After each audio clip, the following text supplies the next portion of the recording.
Welcome to the SKD11 Flow Controller Calibration Guide. In this video, we will walk you through the step-by-step process of commissioning your SKD11 Flow Controller pump system. Setting up your controller correctly ensures optimal performance and protection for your pump. Step 1. It is of utmost importance to install the flow controller with the correct side facing upwards, because the working of the flow controller is influenced by gravity. The pump's footpiece must always be on a flat and level surface to achieve the desired results. After connecting all pipework, ensure that the suction line and pump casing is filled with water and that all the air has been removed. Step 3. Turn the flathead screw on the flow controller counterclockwise until it reaches the end of travel. The screw will suddenly be more difficult to turn. Step 4. Connect the pump's power cable to the flow controller. Open the interface.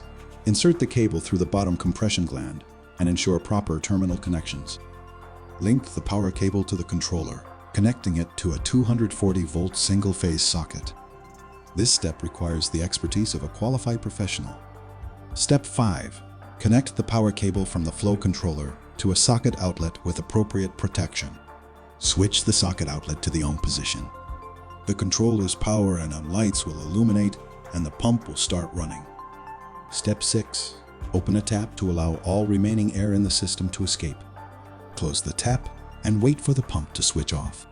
The controller's on light will turn off. Note the pressure displayed on the pressure gauge just after the pump turned off. This is the cutout pressure. Step 7. We will now begin the adjustment for the cut-in pressure. This is the pressure at which the pump turns on when a fixture is opened. Start by carefully monitoring the pressure gauge on the side of the flow controller while opening a tap to a fast drip. Note the exact pressure at which the pump turns on. This is called the cut-in pressure. Turn the flathead screw on the flow controller clockwise to increase the cut-in pressure and counterclockwise to decrease the cut-in pressure. Repeat step 7 after every adjustment to verify the newly adjusted cut-in pressure. The ideal cut-in pressure differs for each application, but do not exceed 75% of the cutout pressure noted in the previous step.